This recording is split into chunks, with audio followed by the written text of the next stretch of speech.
ابن مسعود فرماتے ہیں ذکر عند النبی صلی اللہ علیہ وسلم رجل، ایک دن حضور تشریف فرما تھے تو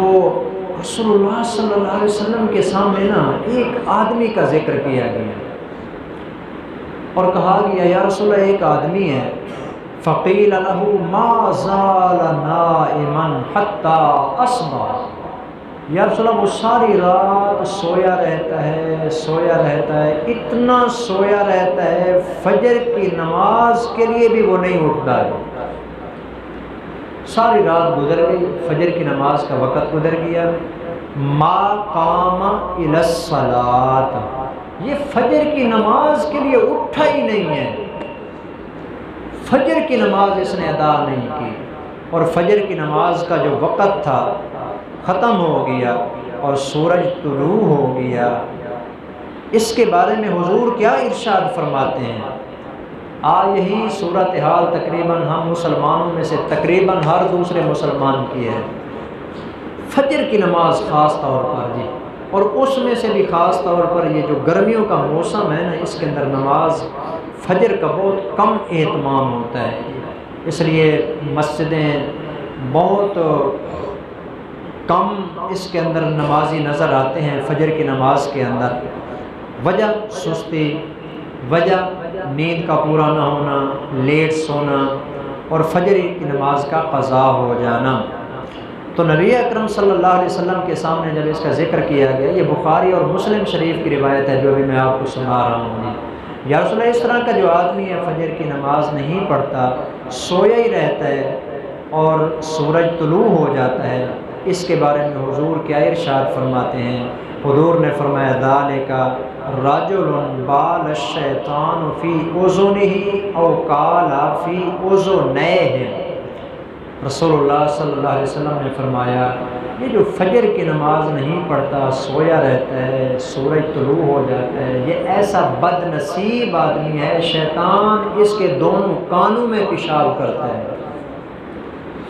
شیطان اس کے دونوں کانوں میں پیشاب کرتا ہے جی، پیشاب، یعنی آپ علیہ السلام اس کو حقیر بتا رہے ہیں جی، حقیر، جیسے کوئی گندی جگہ ہوتی ہے نا، کوئی بندہ جا کے وہاں پیشاب کرتا ہے جی، یہاں بھی یہی مطلب ہے کہ حضور بتانا چاہتے ہیں کہ ایسا گندا آدمی ہوتا ہے نا،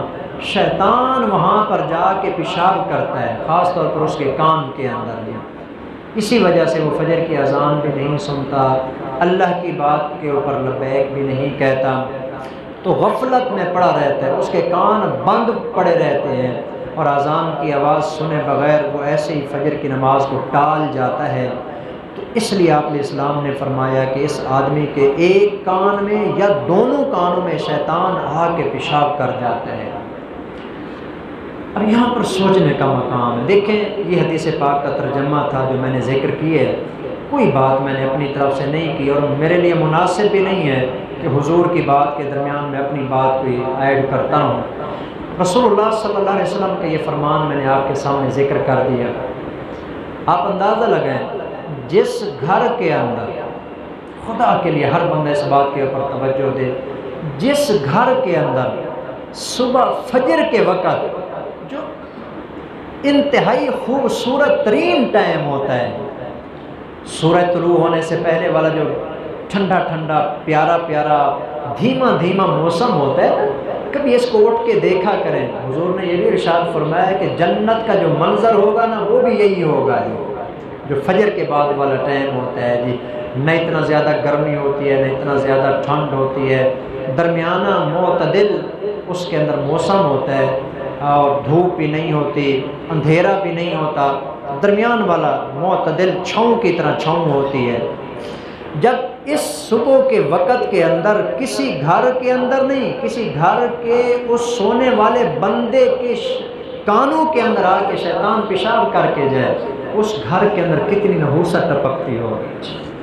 اور جس گھر کے اندر پتہ نہیں کتنے افراد ایسے ہیں جو فجر کی نماز نہیں پڑھتے، سوئے رہتے ہیں، شیطان اس کے اندر پیشاب کرتا رہتا ہے۔ پھر آج ہم کہتے ہیں کہ ہمارے گھروں کے اندر نحوست ہے، لڑائیاں ہیں، جھگڑے ہیں، کاروبار خراب ہو گئے ہیں، اور سکون نہیں ہے، اطمینان نہیں ہے۔ اس گھر کے اندر بھلا کہاں اطمینان آ سکتا ہے جس گھر کے رہنے والے بندوں کے کانوں میں شیطان پیشاب کرتا ہو؟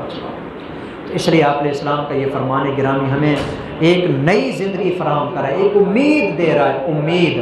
مایوسی نہیں ہے، ایک امید کی بات ہے کہ جو کمیاں کوتاہیاں ہو گئی ہم سب کو اس سے بچ کے نا